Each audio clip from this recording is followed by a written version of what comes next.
के प्रदेश के लोकप्रिय अध्यक्ष माननीय केशव प्रसाद मौर्य जी से अनुरोध करूंगा, माननीय प्रधानमंत्री जी सहित सभी केंद्रीय मंत्रियों का स्वागत करें। माननीय प्रदेश अध्यक्ष केशव प्रसाद मौर्य जी। सर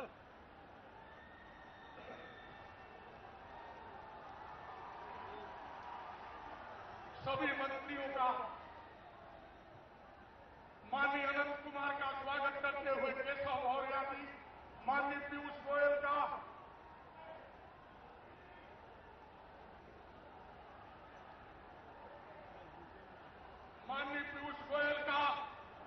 स्वागत माननीय केशव मौर्य के द्वारा, माननीय जगत प्रकाश नड्डा जी का स्वागत माननीय केशव प्रसाद मौर्य जी के द्वारा, माननीय कलराज मिश्र जी का स्वागत माननीय केशव मौर्य जी के द्वारा, माननीय महेंद्रनाथ पांडे जी का स्वागत केशव मौर्य जी के द्वारा, माननीय अनुप्रिया पटेल जी का स्वागत केशव मौर्य जी के द्वारा।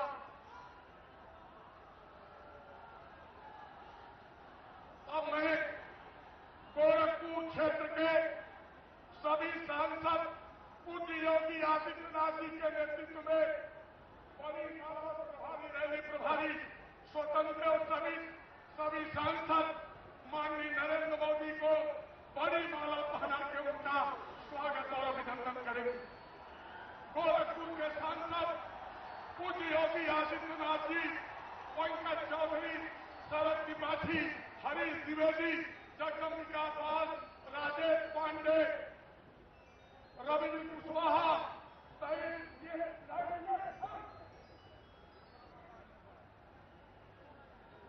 गोरखपुर क्षेत्र के विधायकों के द्वारा माननीय नरेंद्र मोदी का स्वागत।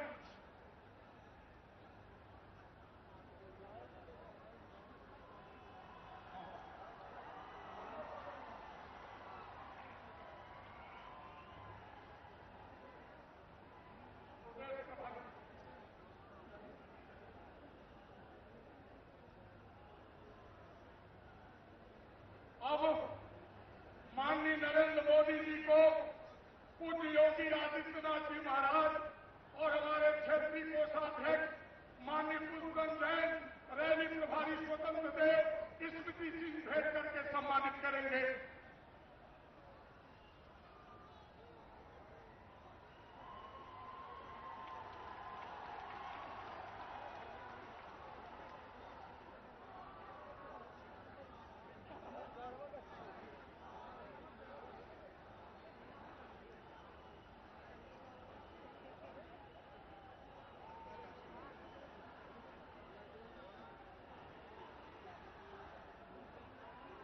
और मैं आमंत्रित करना चाहता हूं उस महान व्यक्तित्व को, गोरखपीठाधीश्वर, गोरखपुर के यशस्वी सांसद जननायक पूज्य योगी आदित्यनाथ जी को, जिन्होंने मानमेला के 23 जनवरी की रैली में माननीय नरेंद्र मोदी जी से बंद खाद कारखाने की मांग उठाई थी और जो लगातार संसद से सड़क तक फर्टिलाइजर के लिए, एम्स के लिए संघर्ष करते रहे, ऐसे महान नेता पूज्य योगी आदित्यनाथ को आमंत्रित करता हूं माननीय नरेंद्र मोदी के लिए स्वागत भाषण करें।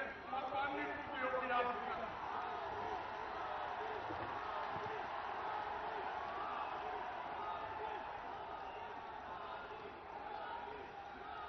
भारत माता की। जहां तक मेरी आवाज आ रही है, एक बार आप दोनों हाथ उठा करके जय घोष करेंगे, भारत माता की, भारत माता की, भारत माता की।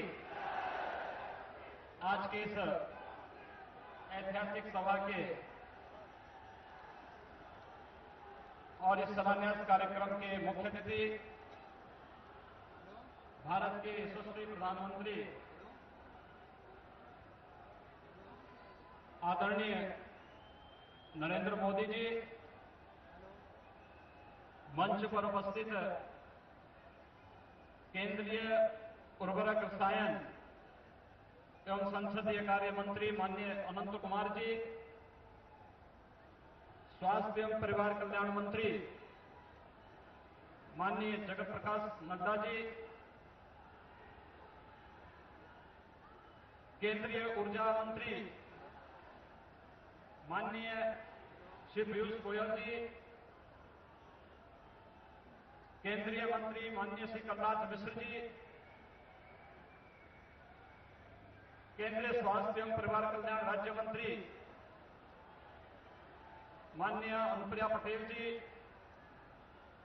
भारतीय जनता पार्टी के प्रदेश के प्रभारी और राष्ट्रीय उपाध्यक्ष माननीय ओम माथुर जी, प्रदेश अध्यक्ष माननीय श्री केशव मौर्य जी, भारतीय जनता पार्टी के सभी सम्मानित पदाधिकारीगण, माननीय सांसद और विधायकगण और पूर्वी उत्तर प्रदेश से आई हुई देश के अपने यशस्वी प्रधानमंत्री के अभिनंदन के लिए उमड़े हुए जनसैलाब में उपस्थित पूर्वी उत्तर प्रदेश के सभी नागरिक बंधुओं, मैं बाबा गोरखनाथ की इस धरती पर भारत माता के इस महान सपूत यशस्वी प्रधानमंत्री माननीय श्री नरेंद्र मोदी जी का पूर्वी उत्तर प्रदेश की कोटि कोटि जनता की ओर से हृदय से स्वागत करता हूं, अभिनंदन करता हूं। माननीय प्रधानमंत्री जी, आज आपका गोरखपुर आगमन हम सब के लिए एक ऐतिहासिक क्षण है और हम सबको वर्षों से दबी हुई हमारी उस अभिलाषा को, हमारी उस आकांक्षा को पूरा करने वाला है जो कभी विकास के लिए तड़प रही इस क्षेत्र की कोटि कोटि जनता को आपने बड़ी सहृदयता के साथ, जैसे कभी अयोध्या का उद्धार करने के लिए श्री राम आए थे, वैसे ही पूर्वी उत्तर प्रदेश में विकास की गंगा को बहाने के लिए आपका पदार्पण इस क्षेत्र के सौभाग्य को, भाग्योदय का कारण बनेगा।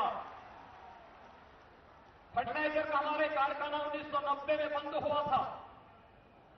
6 पूर्व प्रधानमंत्रियों ने बार बार हमको आश्वासन दिया था, फर्टिलाइजर कारखाना चल नहीं पाया।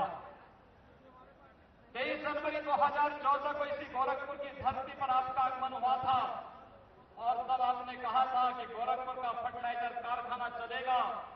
लोग हम लोगों पर कहते थे कि जैसे औरों ने कहा वैसे ही यहां भी होगा। हम लोग कहते थे ऐसा नहीं होगा, प्रधानमंत्री जी अवश्य पूरा करेंगे।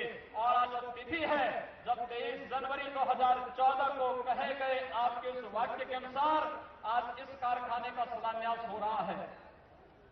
हम सबके आज जनता के सामने कहने के लिए भी है कि यहां पर केवल शिलान्यास ही नहीं, कंस्ट्रक्शन के कार्य का भी विज्ञापन जारी हो चुका है और इस देश से 5 करोड़ की पूर्वी उत्तर प्रदेश की आबादी, पश्चिमी उत्तर बिहार की 2 करोड़ की आबादी सीधे सीधे इस पूरे अभियान के साथ इस कार्य से लाभान्वित होने वाली है।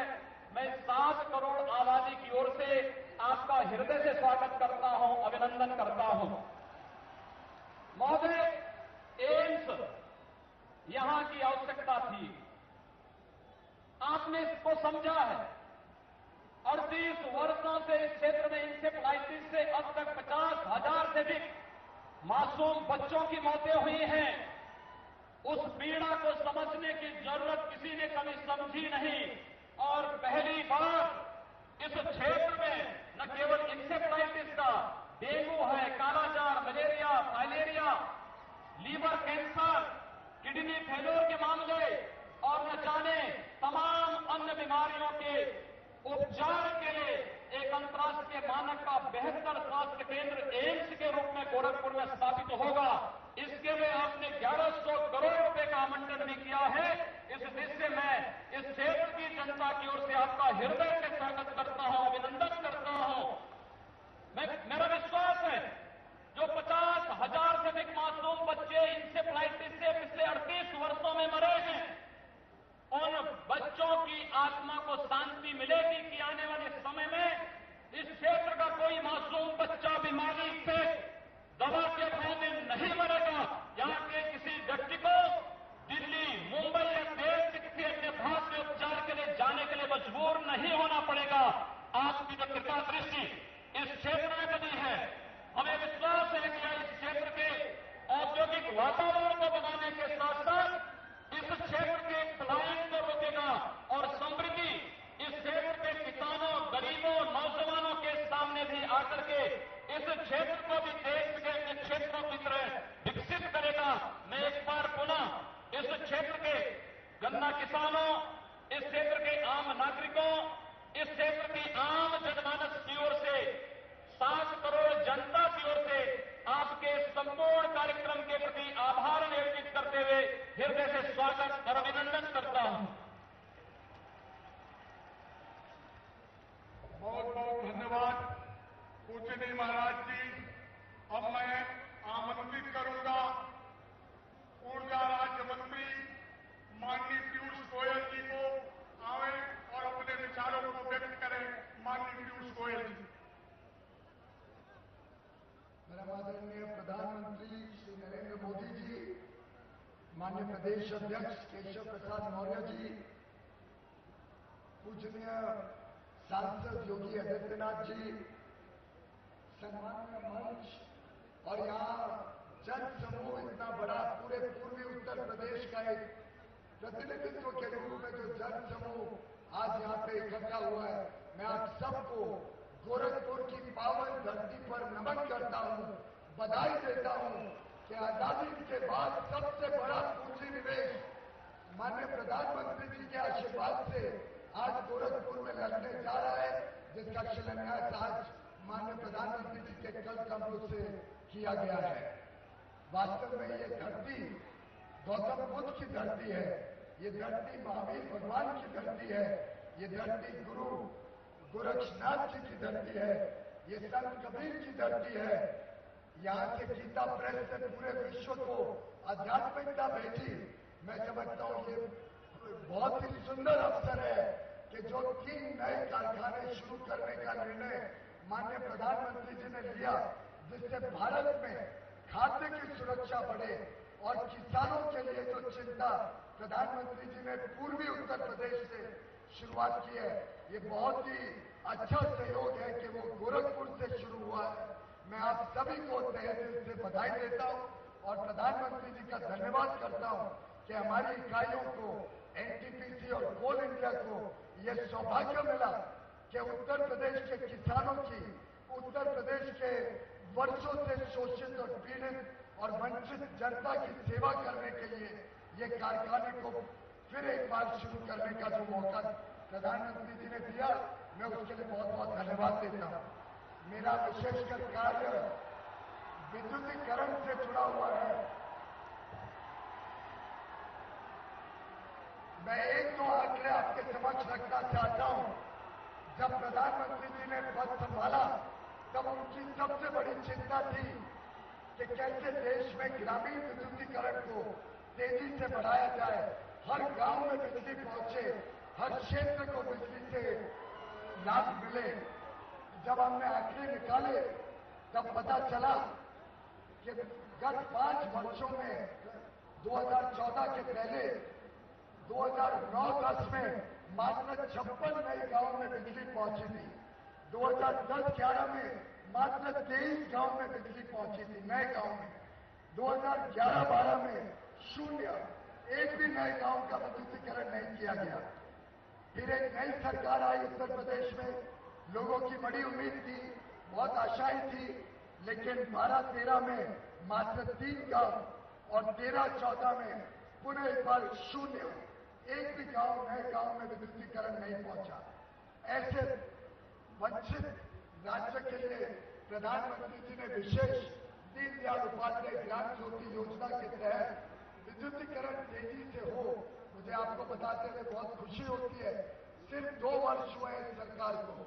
केंद्र सरकार की 2 वर्ष में प्रधानमंत्री जी के आग्रह पे, प्रधानमंत्री जी के निगरानी में केंद्र सरकार ने पूरा जोर लगा के जब यहाँ विद्युतीकरण के कार्य को तेजी दी, तो मात्र 2 वर्षों में 1364 गांव में 1364 नए गांव में डिजिटीकरण पहुंची है।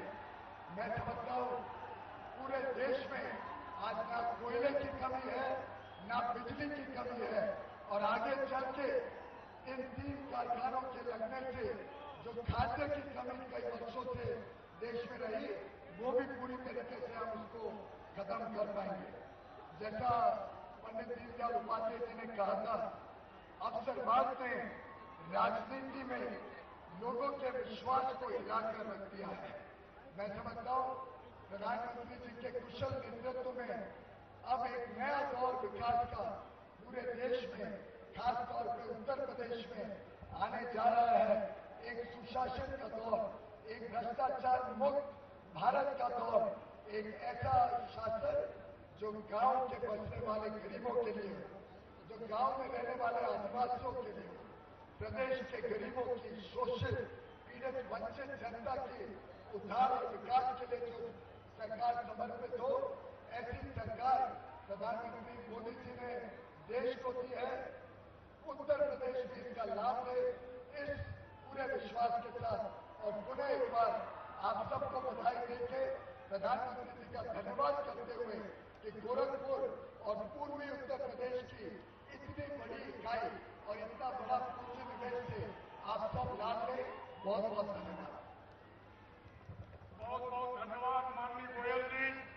अब मैं आमंत्रित करूंगा केंद्रीय स्वास्थ्य मंत्री माननीय जगत प्रकाश नड्डा जी को आवे और इस रैली को संबोधित करें। माननीय जगत प्रकाश नड्डा जी।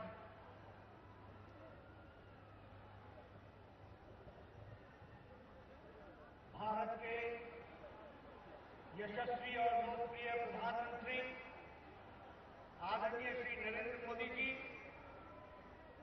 भारतीय जनता पार्टी के प्रदेश के अध्यक्ष श्री मौर्य जी, केशव प्रसाद मौर्य जी, यहां के लोकप्रिय सांसद योगी आदित्यनाथ जी, यहीं के सांसद श्री पासवान जी, भारत सरकार में हमारे वरिष्ठ मंत्री, सभी सांसदगण, यहां के प्रभारी श्री ओम प्रकाश माथुर जी, सम्मानित मंच और यहां उपस्थित इतनी बड़ी संख्या में पूर्वी उत्तर प्रदेश के सभी भाइयों और बहनों, आज बहुत ही खुशी का दिन है। आज वो सौभाग्यशाली दिन है जो पूर्वी उत्तर प्रदेश के लिए स्वर्ण अक्षरों में लिखा जाने वाला दिवस होगा। विकास की दृष्टि से और मानवता की सेवा की दृष्टि से यह दिन हम सब लोग हमेशा हमेशा याद रखेंगे। आज के दिन आदरणीय प्रधानमंत्री जी ने all India institute of medical sciences AIIMS का शिलान्यास किया है और वो यहाँ की जनता को समर्पित किया है। उसके लिए मैं आप सब की ओर से आदरणीय प्रधानमंत्री जी का हार्दिक धन्यवाद करता हूं। उन्होंने कहा था कि हम इस इलाके की तस्वीर और तकदीर बदलेंगे। मानवता की सेवा में ये एक बहुत बड़ा कार्य है जिसको प्रधानमंत्री जी ने विशेष रुचि लेकर के इस क्षेत्र को एम्स देने का काम किया। मित्रों, लगभग 1011 करोड़ रुपए की लागत से बनने वाला ये एम्स, जिसमें 320 बिस्तरे सुपर स्पेशलिटी ब्लॉक के होंगे और इसके साथ साथ लगभग 300 स्पेशलिटी ब्लॉक के होंगे और शेष जनरल कैटेगरी के बेड्स की कैपेसिटी 750 बेड कैपेसिटी का ये all India institute of medical sciences बनेगा। इसमें 10 स्पेशलिटी और 10 सुपर स्पेशलिटी होगी। आने वाले समय में ये विकसित होगा। ये उत्तर प्रदेश के पूर्वी इलाके के लगभग 15 जिलों को और पड़ोस के बिहार के लगभग 5 जिलों को इसका लाभ मिलेगा। नेपाल के इलाके से भी आने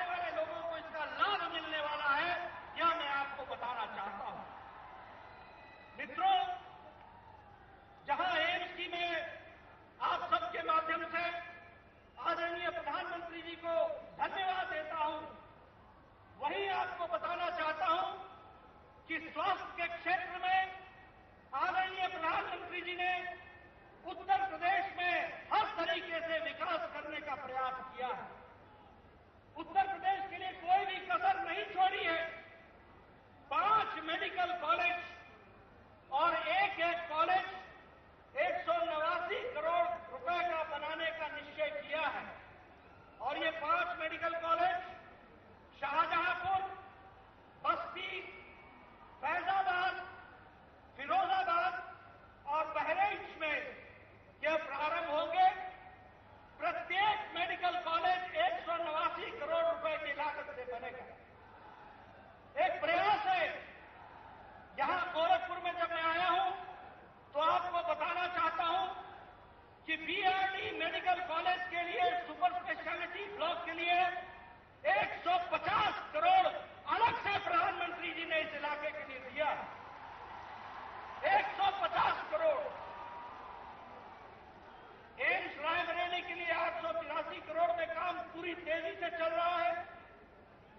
Sanjay Gandhi post graduate institute Lucknow के लिए लगभग 120 करोड़ रुपए की बिल्डिंग बनकर के तैयार है, वो हैंडओवर हो रही है। उसी तरीके से अलीगढ़ मेडिकल कॉलेज के लिए 150 करोड़ अलग से दिया है।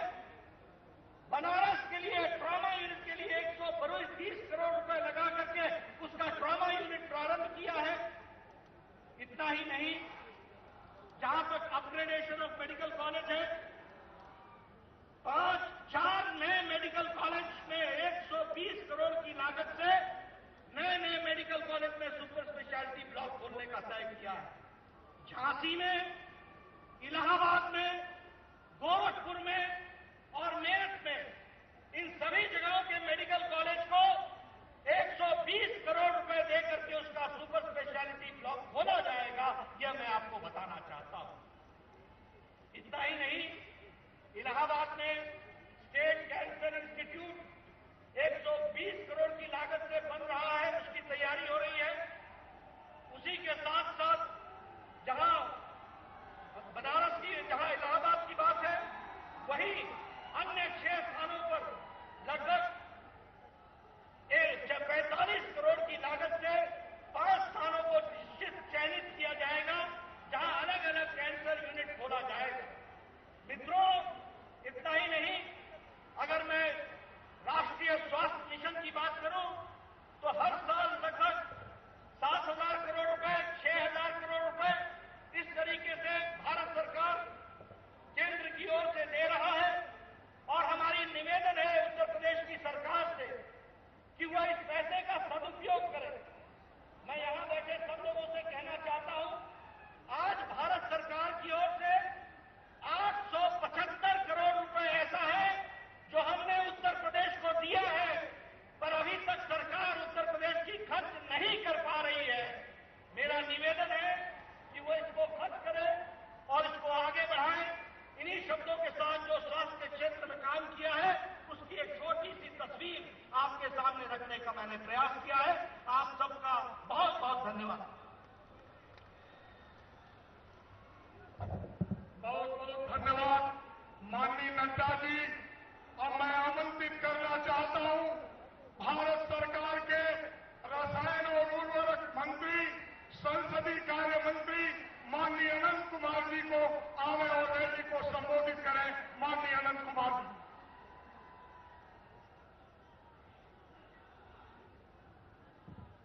मित्रों, माननीय प्रधानमंत्री नरेंद्र भाई मोदी जी ने चुनाव से पहले गोरखपुर वासियों को, पूर्वी उत्तर प्रदेश के पूर्वांचल के नागरिकों को वादा किया था, गोरखपुर में फर्टिलाइजर प्लांट शुरू होगा।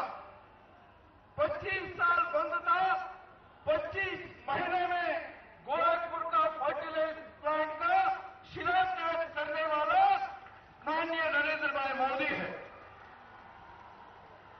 मित्रों, यूरिया हम ईरान से मंगाते हैं, हम बाकी देशों से मंगाते हैं,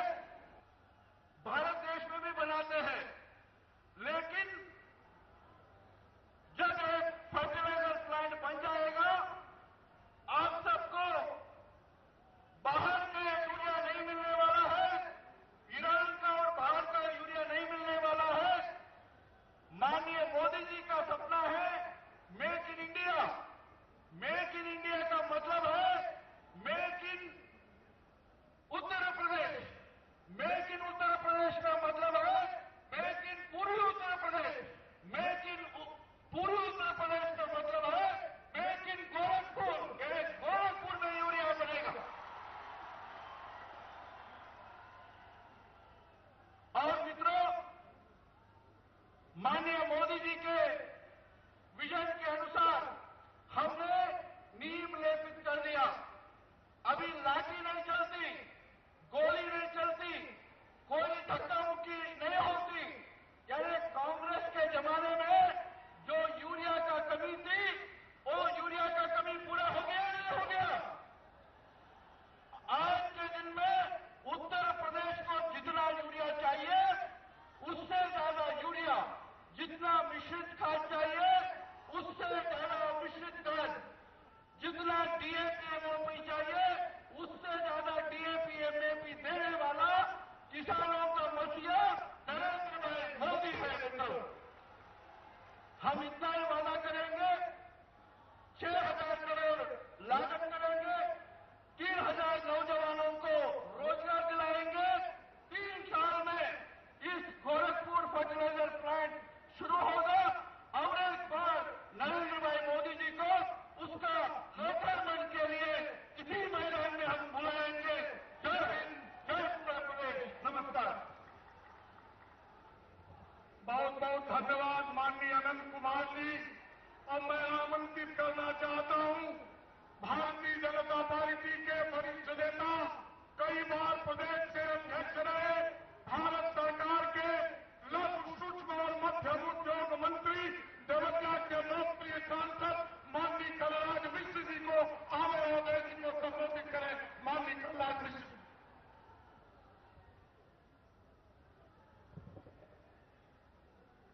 भारत माता की, जरा और बुलंद आवाज से बोलिए, भारत माता की। भारत का गौरव दुनिया में बढ़ाने वाले भारत के प्रधानमंत्री, यशस्वी प्रधानमंत्री आदरणीय श्री नरेंद्र मोदी जी, प्रदेश के अध्यक्ष आदरणीय श्री केशव प्रसाद मौर्य जी, मंच पर बैठे हुए आदरणीय श्री अनंत कुमार जी, श्री नड्डा जी, सभी सम्मानित मंत्रीगण, सभी सम्मानित सांसदगण, विधायकगण और यहां उपस्थित सभी सम्मानित इस इलाके के नागरिक बंधुओं, नौजवान दोस्तों, किसान भाइयों, मित्रों, आपके सामने मैं याद दिलाने आया हूं और याद ये दिलाने आया हूं 2014 21 फरवरी 2014 को यही पास में मानमेला मैदान में विशाल जनसभा के अंदर आदरणीय श्री मोदी जी सभा में पधारे थे और उन्होंने ऐलान किया था कि हमारी सरकार होगी तो हम आपके सामने ये कहने आएंगे कि हमने क्या किया है, हमने जो आपको कहा था उसको किया कि नहीं किया, इस बात को उन्होंने कहा था। और यह भी कहा था कि गोरखपुर में जो खाद का कारखाना बंद पड़ा हुआ है, हम उस खाद के कारखानों को प्रारंभ करेंगे। यह भी कहा था कि गोरखपुर में जिस तरह से इंसेफ्लाइटिस, गोरखपुर, देवरिया, बस्ती, ये सारे इलाके इससे त्रस्त रहते हैं। पानी के दोष के कारण जो अनेक रोग होते हैं उनको दूर करने के लिए यहां एम्स की स्थापना की जाएगी। इसको भी आदरणीय श्री प्रधानमंत्री जी ने उस समय घोषित किया था। यह भी कहा था यहां के गन्ना किसान त्राहि-त्राहि कर रहे हैं, मिलें बंद हैं, प्रदेश सरकार को जिस तरीके से विचार करते हुए उसको ठीक करना चाहिए वो नहीं कर पा रही है और इसलिए आकर गन्ना किसानों की समस्या का समाधान भी हम करेंगे। मुझे बताते हुए बड़ी प्रसन्नता हो रही है। क्या जो प्रधानमंत्री जी यहां आए हैं, मुझे याद है कि 1976 के बाद गोरखपुर में कोई भी हिंदुस्तान का प्रधानमंत्री नहीं आया, केवल आदरणीय श्री नरेंद्र मोदी जी आए। अकेला आए नहीं तो यह भी इन्होंने साबित किया कि हमने जो आपको आश्वासन दिया था उस आश्वासन को हमने पूरा किया है और पूरा करने के क्रम में यहां का फर्टिलाइजर जिसको जानबूझ करके बंद कर दिया गया था उसका शिलान्यास करने आए हैं। 6,000 करोड़ रुपया की राशि उसमें लगेगी और साथ ही साथ ये सारे मंडल, गोरखपुर मंडल, आजमगढ़ मंडल, ये भी पाटन मंडल, बस्ती मंडल, इन सारे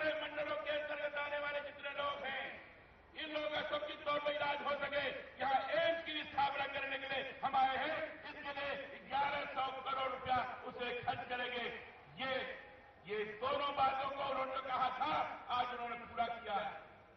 तीसरी बात उन्होंने कहा था, गन्ना किसानों को लाभ पहुंचाने के लिए 6,000 करोड़ रुपया केंद्र सरकार ने दिया। सवाल पूछ रहा है प्रदेश सरकार से कि तुमने कितने गन्ना किसानों को बकाया भुगतान किया।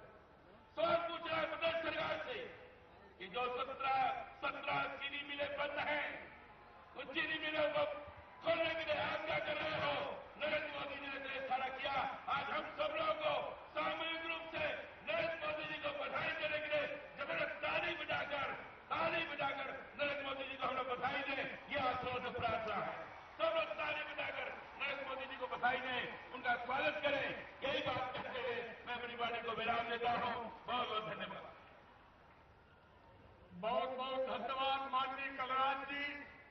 और मैं आमंत्रित करना चाहता हूं उत्तर प्रदेश के लोकप्रिय यशस्वी प्रदेश अध्यक्ष, फूलपुर के लोकसभा सांसद माननीय केशव प्रसाद मौर्य जी को आवे और रैली को संबोधित करें। माननीय मौर्य जी। बोलिए भारत माता की। इतने धीरे से इतना बड़ा उपहार कितना जगह मिला है मालूम है आप लोगों को? पूर्वांचल को आजादी के बाद जितना मिलना चाहिए उससे शायद सब बकाया ब्याज के साथ आज प्रधानमंत्री जी यहां पर देने का काम किया है। तो जरा तेजी के साथ बोलिए भारत माता की, भारत माता की, भारत माता की। भारत के यशस्वी प्रधानमंत्री, विश्व के सबसे शक्तिशाली नेता, और मैं कहूं किसानों के, गरीबों के, मजदूरों के, दलितों के, नौजवानों के, माताओं बहनों के सबसे प्रिय नेता अगर कोई है तो ऐसे माननीय श्री नरेंद्र मोदी जी का मैं उत्तर प्रदेश की धरती पर भारतीय जनता पार्टी उत्तर प्रदेश की ओर से, यहां उमड़े जनसागर की ओर से हृदय हार्दिक स्वागत और अभिनंदन करता हूं। मैं बहुत लंबी बात नहीं करूंगा। अभी सभी माननीय हमारे मंच पर बैठे हुए केंद्रीय मंत्री आदरणीय श्री अनंत कुमार जी, आदरणीय श्री पीयूष गोयल जी, आदरणीय श्री जयप्रकाश नड्डा जी, आदरणीय श्री कलराज मिश्रा जी, आदरणीय बहन अनुप्रिया जी, आदरणीय डॉक्टर महेंद्र पांडे जी, मंच पर बैठे हुए प्रदेश के केंद्र के पदाधिकारी, माननीय सांसदगण, माननीय विधायकगण और यहां उपस्थित जनसैलाब, मेरे मीडिया के मित्रों, बहुत बातें नहीं करना, 2-3 बातें यहां उत्तर प्रदेश के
उपहार को प्रदान करने के लिए बहुत बहुत हृदय से अभिनंदन करता हुआ आप भी सुनना चाहते हैं, मैं भी सुनना चाहता हूं, इसे अपनी बात पूरी करता हूं। बहुत बहुत धन्यवाद। बोले भारत माता की।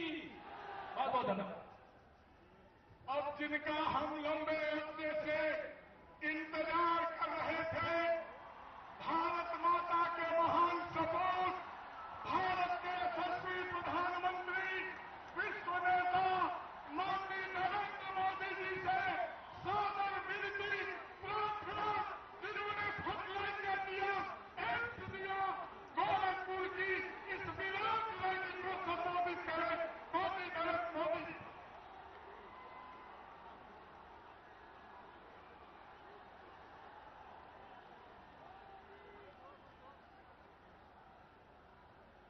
भारत माता की। भारत माता की। मंच पर विराजमान भारतीय जनता पार्टी के प्रदेश अध्यक्ष, युवा नेता, मेरे साथी श्रीमान केशव प्रसाद मौर्य जी, भारतीय जनता पार्टी के राष्ट्रीय उपाध्यक्ष एवं सांसद श्रीमान ओम प्रकाश जी माथुर, केंद्र में मंत्री परिषद के मेरे साथी श्री अनंत कुमार, मंत्री श्री कलराज मिश्र, मंत्री श्री पीयूष गोयल, मंत्री श्री जगत प्रकाश नड्डा, मंत्री श्री महेंद्र नाथ पांडे, मंत्री बहन अनुप्रिया पटेल, यहां के सांसद श्रीमान योगी आदित्यनाथ जी, राज्यसभा में नवनिर्वाचित सांसद श्रीमान शिव प्रताप शुक्ला जी,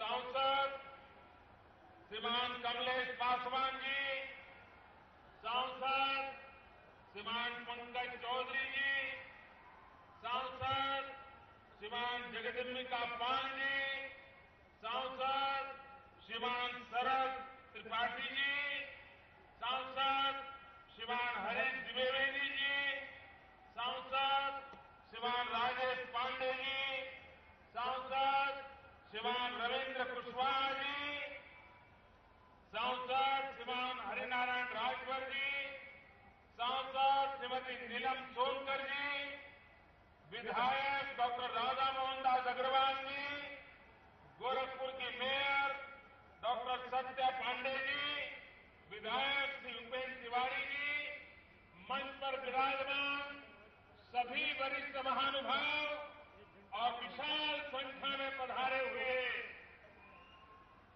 गोरखपुर के मेरे प्यारे भाई और बहनों,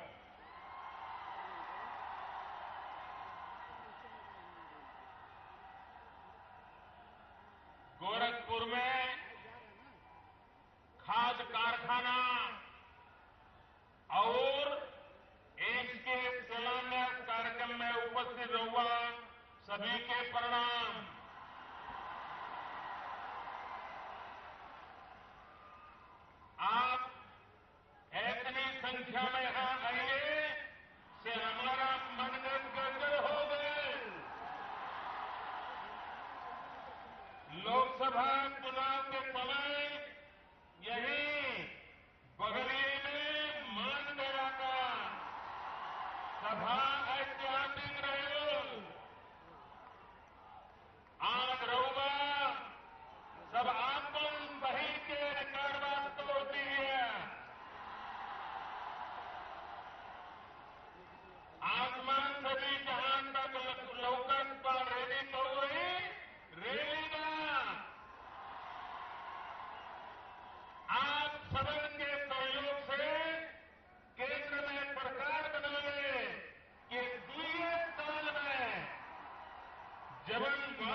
अभिनंदन करना चाहता हूं। अगर कोई कहता है कि 26 साल से बंद पड़ा हुआ कारखाना मेरे कारण हुआ, मोदी के कारण हुआ, तो ये बात गलत है। ये 26 साल के बाद ये कारखाना फिर शुरू होना है। अगर उसका क्रेडिट, उसका पूरा यश अगर किसी को जाता है तो आप सब जनता जनार्दन को जाता है। अगर आपने मुझे उत्तर प्रदेश से चुन करके न भेजा होता, अगर आपने उत्तर प्रदेश में एक तरफा भारतीय जनता पार्टी और साथियों को न जिताया होता, तो ये 26 साल वाला काम अभी भी लटका पड़ा हुआ होता। ये इसलिए हुआ है क्योंकि आपने दिल्ली में आप लोगों के लिए काम करने वाली सरकार बनाई है, इसलिए ये काम हो रहा है। अगर आप अपने हितों को ध्यान में रख करके सरकार चुनते हैं तो सरकार भी आपके लिए काम करने के लिए दौड़ती है। मुझे आपको इस बात के लिए भी अभिनंदन करना है, पूरे उत्तर प्रदेश में अगर आपने ऐसा हमें बल न दिया होता तो हिंदुस्तान में 30 साल के बाद जो मजबूत और स्थिर सरकार बनी है वो कभी नहीं बन पाती। इसलिए मैं आपका और उत्तर प्रदेश का हृदय से आभार व्यक्त करता हूं। आपका तीसरा अभिनंदन मुझे करना है, खास करके पूर्वी उत्तर प्रदेश के लोगों का।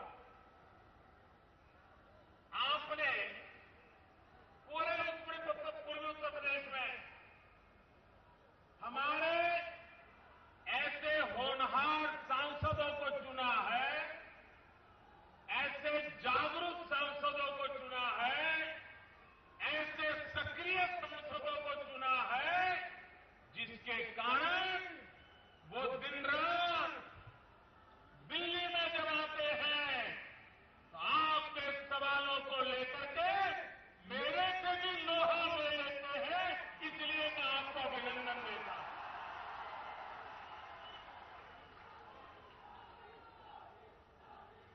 और लोग मुझे पूछते हैं कि मोदी जी आप सोते कब हो? अरे आपने ऐसे मजबूत सांसद भेजे हैं तो मुझे छोड़े देंगे क्या?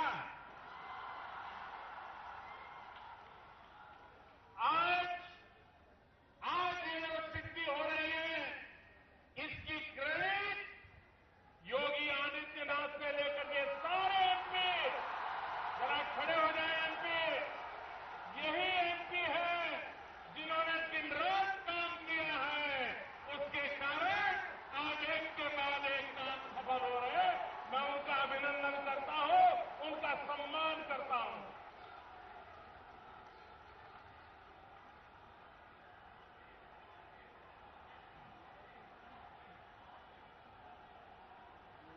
भाइयों बहनों,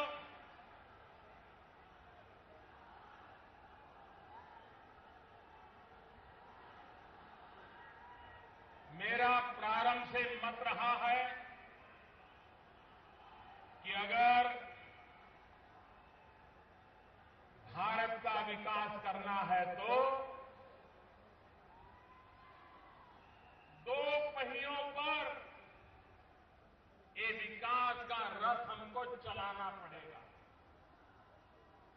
एक पहिया पश्चिमी भारत का है और दूसरा पहिया पूर्वी भारत का है। अगर पूर्वी भारत का पहिया मजबूत नहीं होगा, अकेला पश्चिम वाला पहिया ही मजबूत होगा। गुजरात है, महाराष्ट्र है, कर्नाटक है, राजस्थान है, हरियाणा है, गोवा है, ये सब हिंदुस्तान का पश्चिमी इलाका है।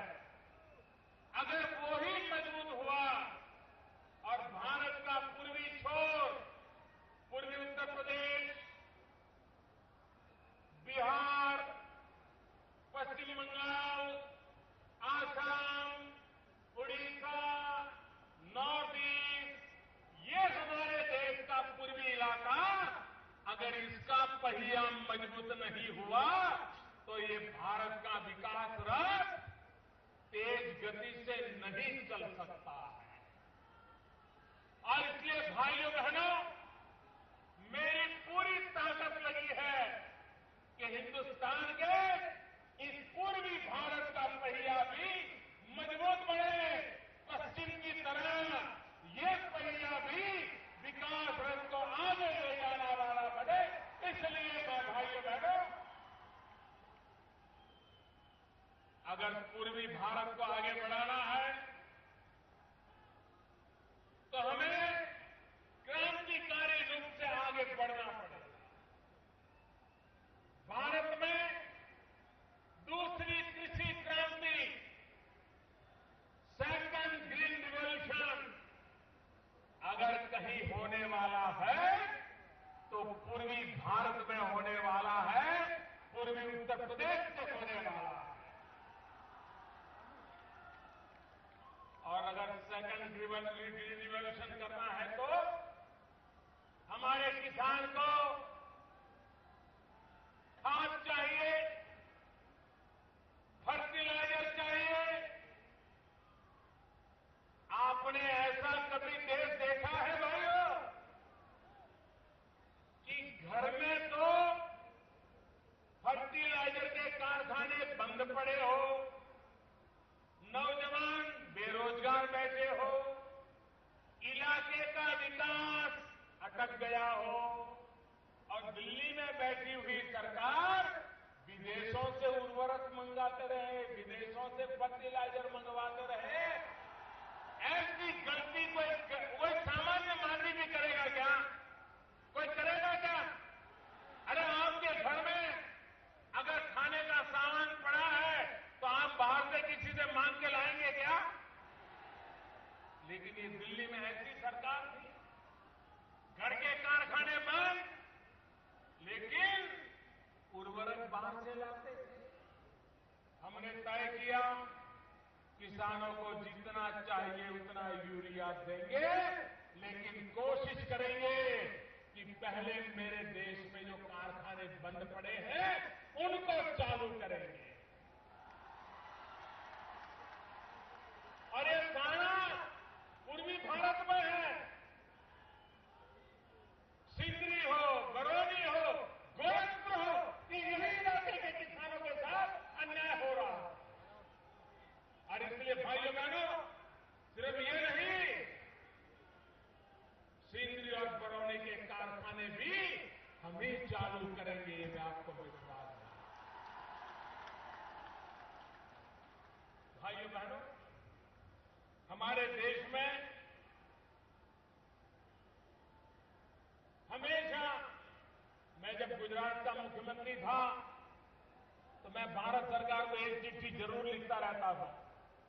मैं हमेशा शिकायत करता था कि मेरे किसानों को यूरिया चाहिए, आप यूरिया दीजिए, और दिल्ली सरकार जवाब नहीं देती थी।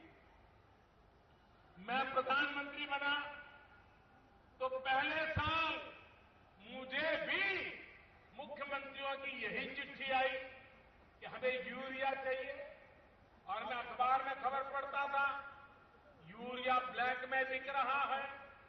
किसान यूरिया लेने के लिए दुकान के सामने 12-12, 15-15 घंटे कतार लगा करके खड़ा है। यूरिया लेने के लिए किसान गया है और पुलिस लाठीचार्ज कर रही है। ये दिन आप लोगों ने याद करने पड़ेंगे, याद है ना? ऐसा होता था ना?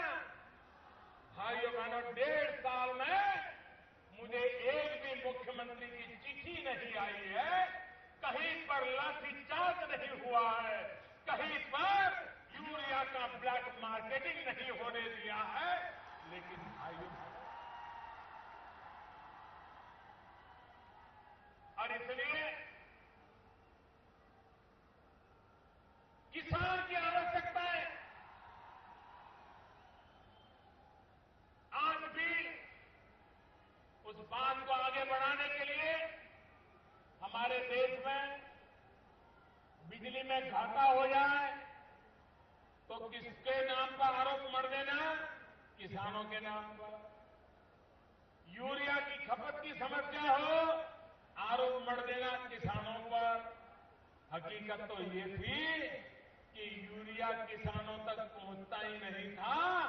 यूरिया कारखाने से निकल करके केमिकल वालों की फैक्ट्री में चला जाता था, किसान बेचारा इंतजार करता था और सारी सब्सिडी केमिकल फैक्ट्री वालों को मिलती थी, किसानों के नसीब में नहीं आती। हमने एक उपाय खोज दिया। हमने कहा यूरिया का नीम कोटिंग करेंगे, और अगर यूरिया का नीम कोटिंग करेंगे तो 1 ग्राम यूरिया भी किसी भी केमिकल फैक्ट्री को काम नहीं आएगा। कोई चोरी नहीं कर सकता है। जो भी यूरिया होगा वो सिर्फ खेती में ही काम आएगा और किसी काम में नहीं आ सकता। इसके कारण चोरी गई, भ्रष्टाचार गया, बेईमानी गई, किसानों के नाम पे जो बिल फट रहे थे झूठे, वो भी बंद हो गए और आज किसानों को जरूरत के हिसाब से यूरिया मिलने लग गया। भाइयों बहनों, हमारी कोशिश है कि आने वाले वर्षों में यूरिया के उत्पादन की ऐसी स्ट्रेटेजी बनाएंगे जिसके कारण हमें विदेशों से यूरिया लाना न पड़े, और हो सके तो विदेशों में जहां गैस उपलब्ध होता है हम ही वहां यूरिया बनाएंगे और हम ही यूरिया को ले आएंगे। लेकिन मेरे किसान को, भाइयों बहनों, हमारे देश में अगर टमाटर का दाम बढ़ गया तो 2400 घंटे सरकार की आलोचना करने वाले लोग तैयार रहते हैं। सब्जी का दाम बढ़ गया तो 2400 घंटे सरकार की आलोचना करने वाले तैयार रहते हैं। लेकिन उनको कभी इन किसानों की याद नहीं आती। क्या किसान को उनके हक का मिलना चाहिए कि नहीं मिलना चाहिए? किसान इतनी मेहनत करता है, उसको उसका लाभ मिलना चाहिए कि नहीं मिलना चाहिए? भाइयों बहनों, हमारे देश में महंगाई की चर्चा बहुत स्वाभाविक होती है, लेकिन कभी महत्वपूर्ण फैसले हो जाए, बड़े महत्वपूर्ण दाम कम हो जाए तो उसको भुला दिया जाता है। यहां जितने भी किसान होंगे, आपने कभी सुना है पिछले 30 साल में, मैं चुनौती देता हूं, आपने कभी सुना है कि हमारे देश में फर्टिलाइजर के दाम कम हुए हो? ऐसा कभी सुना है भाई? सुना है? नहीं हुआ ना? ये पहली सरकार आपने दिल्ली में ऐसी बिठाई है मेरे भाइयों बहनों कि आज मुझे ये बताते हुए खुशी होती है कि हमारी सरकार की नीतियों के कारण, हमारी सरकार में भ्रष्टाचार को खत्म करने के लगातार प्रयासों के कारण, हमारी सरकार में सामान्य किसान की भलाई की दिन रात चिंता करने के कारण, मेरे किसान भाइयों, हमारी सरकार ने डीएपी खाद, जिसमें प्रति टन मूल्य में 1000 रुपया कटौती करने में सफलता प्राप्त की है। और उसके कारण जब किसान 50 किलोग्राम की बोरी लेता है तो उसको 125 रुपया अब कम देना पड़ेगा। ये काम हमने किया। एमओपी, किसान को एमओपी चाहिए, उसके मूल्य में प्रति टन 5000 रुपया कम करके दिखाया भाइयों बहनों, 5000 रुपया कम। और उसके कारण 50 किलो का अगर बोरा होगा उसको 250 रुपया तक बचत होने वाली है। भाइयों बहनों, इसके दाम मिश्रित खाद एनपीके में हमने एवरेज 1000 रुपया प्रति टन कम किया है।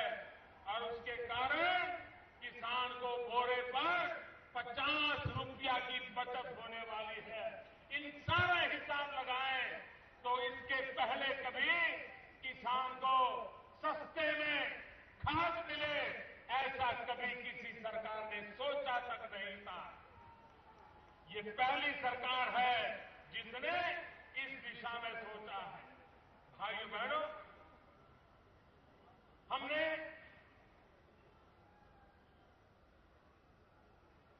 प्रधानमंत्री फसल बीमा योजना लागू की है।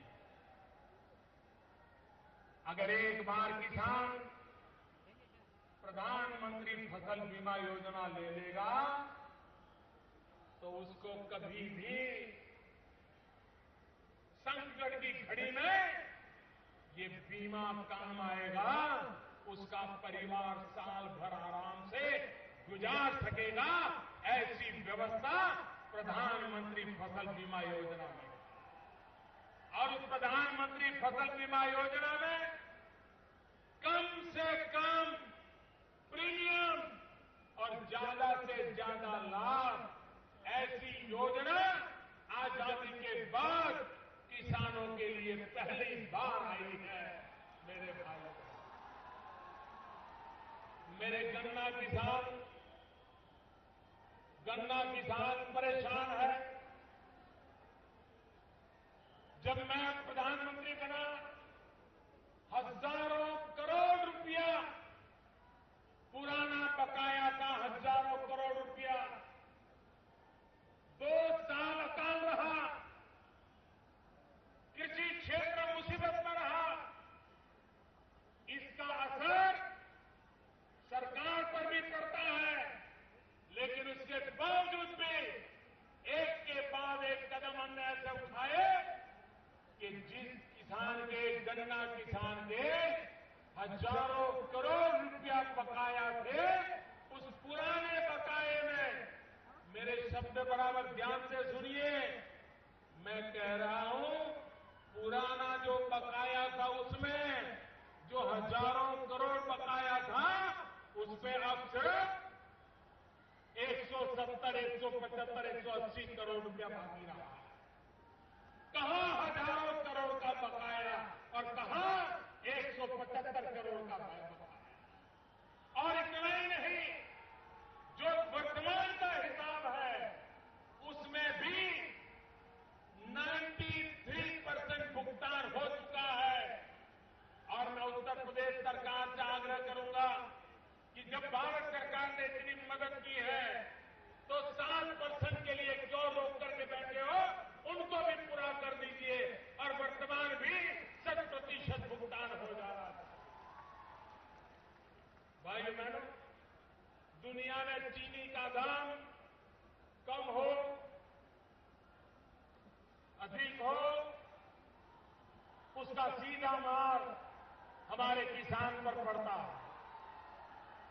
हमने भाइयों बहनों चीनी के साथ साथ इथेनॉल का भी काम शुरू कर दिया। गन्ने से चीनी बनने से पहले इथेनॉल बनाओ, सरकार उसको खरीद करेगी ताकि चीनी का दाम कम अधिक हो जाए तो भी मेरा गन्ने का किसान कभी उसको ना पड़े ऐसी परमानेंट व्यवस्था करने का हमने काम किया और हमने पर्यावरण की भी रक्षा की है।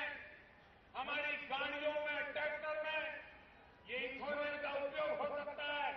सरकार ने अधिकृत रूप से उसकी परमिशन दे दी है। भाइयों बहनों, किसान को कैसे मदद की जा सकती है, किसान के जीवन में कैसे बदलाव लाया जा सकता है, वो आपने भली भांति देखा है। यहां पर ये फर्टिलाइजर का कारखाना, कुछ लोग कहेंगे भाई एक कारखाना, ये सिर्फ एक कारखाना नहीं है, ये सिर्फ किसानों के लिए यूरिया पैदा करने वाला मामला नहीं है। एक बहुत बड़ा बदलाव है। सबसे बड़ा बदलाव यह है कि अब इस इलाके की इकोनॉमी गैस बेस्ड इकोनॉमी बनेगी। जगदीशपुर हल्दिया जो गैस की पाइपलाइन जाती है, उस पाइपलाइन से अब गोरखपुर और पूर्वी उत्तर प्रदेश के इस बेल्ट पे गैस आना शुरू होगा। ये कारखाना उस गैस के आधार पर यूरिया पैदा करेगा, उसका खर्चा कम होगा। लेकिन ये गैस सिर्फ कारखाने के लिए नहीं रहेगा। गोरखपुर के हर घर में पाइपलाइन से, जैसे पाइपलाइन से पानी आता है, वैसे ही पाइपलाइन से गैस आएगी। इस पूरे इलाके की माताएं बहनें मुझे आशीर्वाद दीजिए, मैं आपके लिए हर कुएं में पाइपलाइन से गैस पहुंचाने का सपना लेकर के काम। इसके कारण जब बिजली मिले, गैस मिले, तो और काम करने वाले नौजवान मिल जाए तो उद्योग लगाने वालों की लाइन लग जाती है, लाइन लग जाती है। ये पूरे उत्तर प्रदेश में एक औद्योगिक क्रांति का भी ये प्रारंभ हो रहा है। भाइयों बहनों, ये सिर्फ एक कारखाने की योजना नहीं है, लेकिन ये एक ऐसी विजय यात्रा का आज शिलान्यास हुआ है।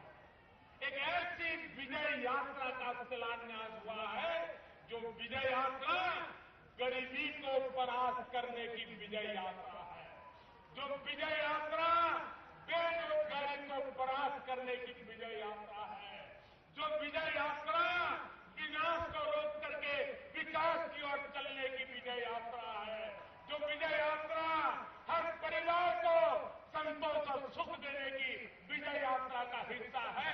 उस विजय यात्रा का आज आपके यहां प्रारंभ हुआ है। भाइयों बहनों,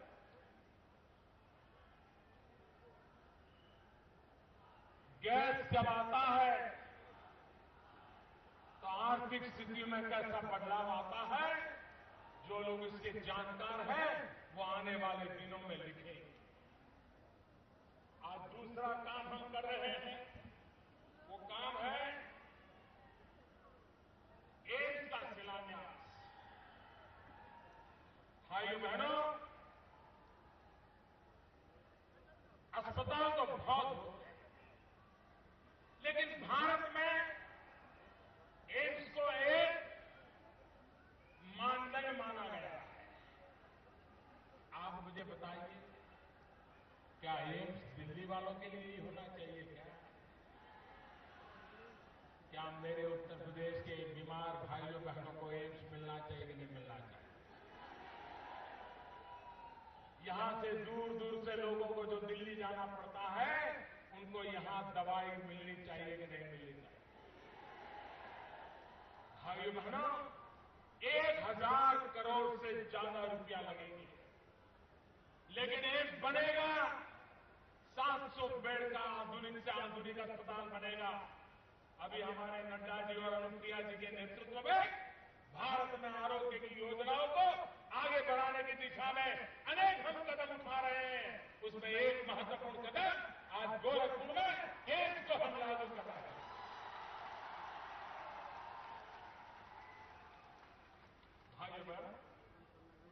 चुनाव में आया था तब मैंने आपके यहां इस बात का उल्लेख किया था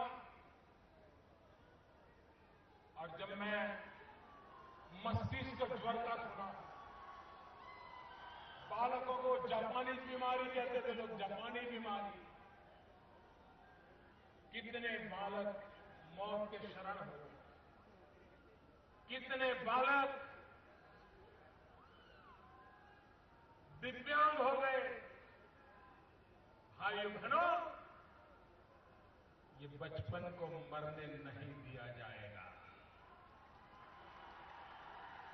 इन बच्चों को मरने नहीं दिया जाएगा। और मैंने उस समय कहा था, बिहार के जिस बेट में कालाजार की मुसीबत थी, उसके पीछे हमने लागत लगे कालाजार से मुक्ति दिलाने की दिशा में अहमतापूर्वक आगे बढ़ रहे हैं।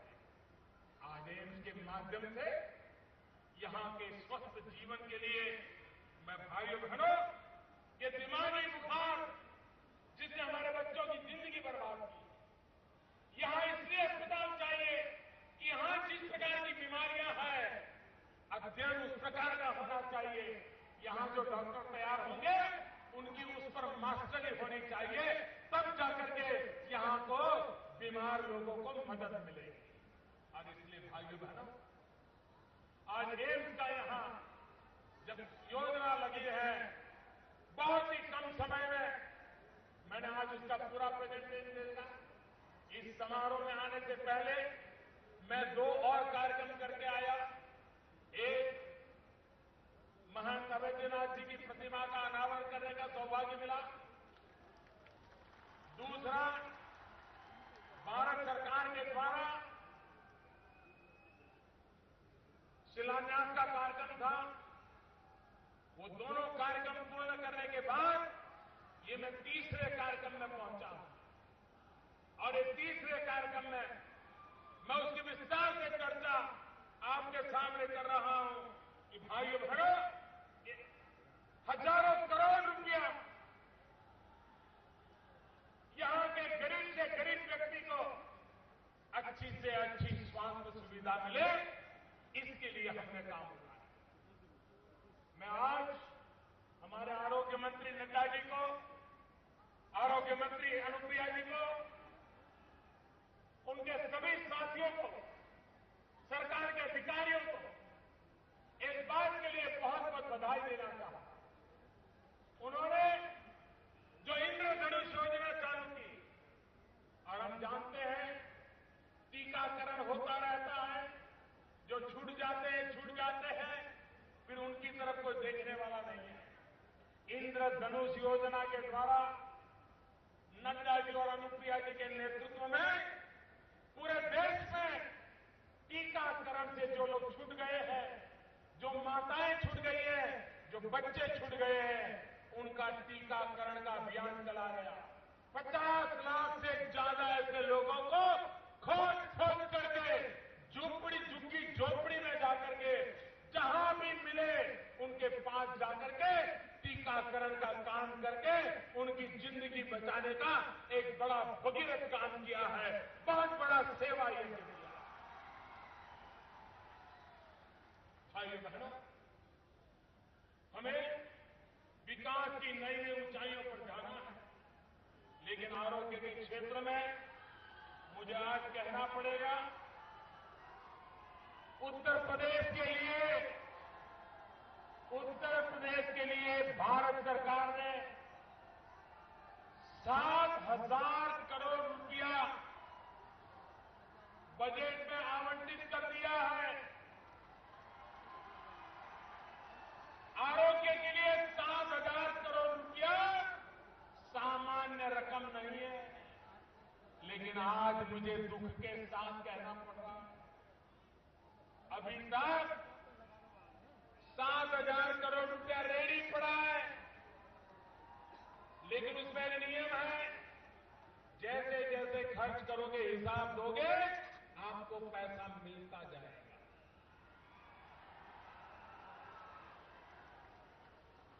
ये सरकार सिर्फ 2,850 करोड़ रुपए ही ले पाई है। 7,000 करोड़ रुपया पड़ा है, उसको लेने की फुर्सत नहीं है, क्योंकि काम करने की उनके पास ताकत नहीं। जो सरकार आपके आरोग्य के लिए काम न कर पाए, भारत सरकार पैसे देती हो, उसके बाद भी काम अटका पड़ा हो, तो भाइयों बहनों, ये दिमागी बीमारी हो, कोई भी बीमारी हो, आपको कभी स्वास्थ्य नहीं मिल सकता। और इसलिए आपने दिल्ली में ऐसी सरकार बनाई, आपके लिए दौड़ रही है। लखनऊ में भी ऐसी सरकार हो जो आपके लिए दौड़ने वाली।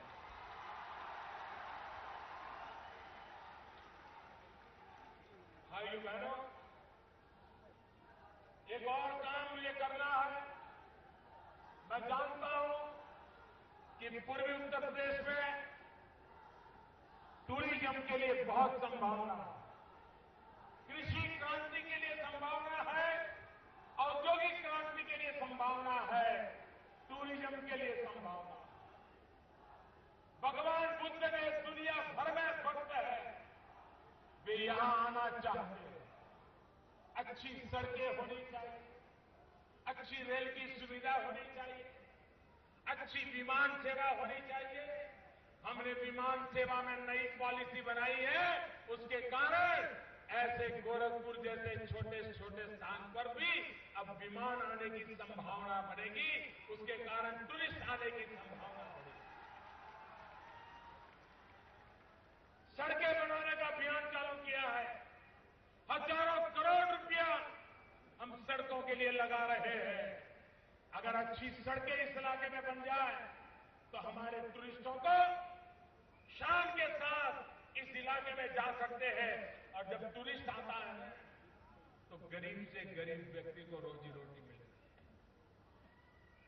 बहुत पैसे खर्च नहीं करने पड़ते। ऑटो रिक्शा वाला भी कमाता है, टैक्सी वाला भी कमाता है, होटल वाला भी कमाता है, चाय बेचने वाला भी कमाता है, बिस्कुट बेचने वाला भी कमाता है, फल फूल बेचने वाला कमाता है, प्रसाद बेचने वाला कमाता है, खिलौने बेचने वाला कमाता है। हर प्रकार से समाज के छोटे लोगों को आय होता है।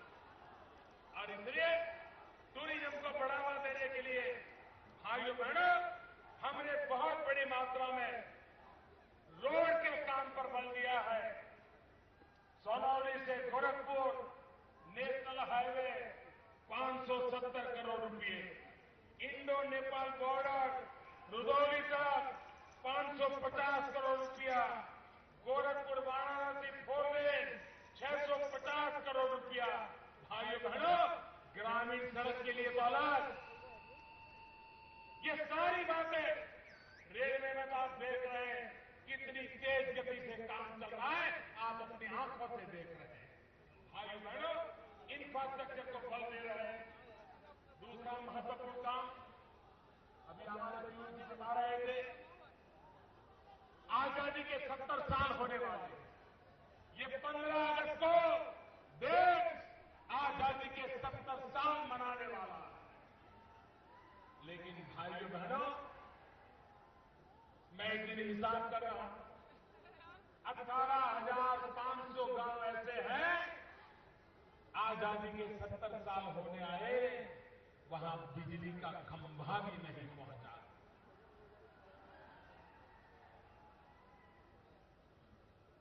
कुछ समय पहले मैंने हिसाब किताब मांगा, अफसरों ने कहा साहब इन 18,500 गांवों में पहुंचना है तो 7 साल लगेंगे।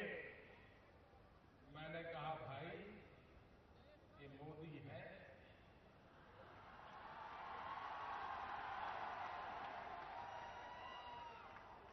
वो सीढ़ी भी चढ़ता है तो दौड़ के चढ़ता है।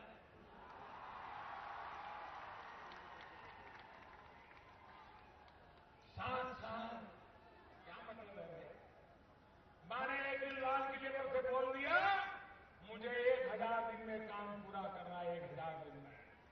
अभी 340 दिन हुए हैं, 340 दिन हुए हैं मेरे भाइयों बहनों, लेकिन आज मैं गर्व के साथ कह सकता हूं कि 18,400 पहुंच चुकी है। भाइयों बहनों, उत्तर प्रदेश में भी 1529 गांव ऐसे थे जो 18वीं शताब्दी में जीने के लिए मजबूर थे। बिजली क्या होती है उस गांव को पता नहीं था। भाइयों बहनों, उन 1529 गांवों को खोज करके बिजली पहुंचाने का बीड़ा उठाया है। और आज मैं संतोष से कहता हूं, 340 दिन में अब सिर्फ 250 गांव सिर्फ बचे हैं। 250 गांव ये काम भी पूरा करेंगे। भाइयों बहनों, उत्तर प्रदेश ने मुझे इतना दिया है, मैं उत्तर प्रदेश का कर्ज चुकाने के लिए दिन रात लगा हुआ हूं, दिन रात काम कर रहा हूं। भाइयों बहनों, परिवार की राजनीति बहुत हो चुकी, जातिवाद की राजनीति बहुत हो चुकी, अपनों परायों का खेल बहुत हो चुका। हर किसी की झोली भर के देखी आपने, लेकिन आपकी झोली भरी क्या? नौजवानों का भला हुआ क्या? किसान का भला हुआ क्या? भाइयों बहनों, अब समय आ गया है। मेरे नौजवान सोचिए, ये जातिवाद का जहर, ये परिवारवाद का खेल उत्तर प्रदेश का भला नहीं करेगा, आपका भी भला नहीं करेगा। सिर्फ विकासवाद ही आपका भला करेगा, विकास की राजनीति भला करेगी। और इसलिए मैं आपको विकास के लिए निमंत्रण देने आया हूं। आइए, जैसा मुझे आशीर्वाद दिया वैसा आने वाले दिनों में आशीर्वाद देते रहिए, आपके सपने पूरे करके रहेंगे। इसी बात के साथ मैं आपका बहुत बहुत अभिनंदन करता हूं, आपका बहुत बहुत धन्यवाद करता हूं। माननीय मोदी जी, पूर्वांचल के पास धन्यवाद के वो शब्द नहीं जो कुछ उपहार आपने पूर्वांचल को दिया। मैं माननीय प्रदेश उपाध्यक्ष शिव प्रताप शुक्ल जी, नवनिर्वाचित राज्यसभा सांसद से अनुरोध करूंगा, आभार प्रदर्शन करें। माननीय शिव प्रताप शुक्ल जी।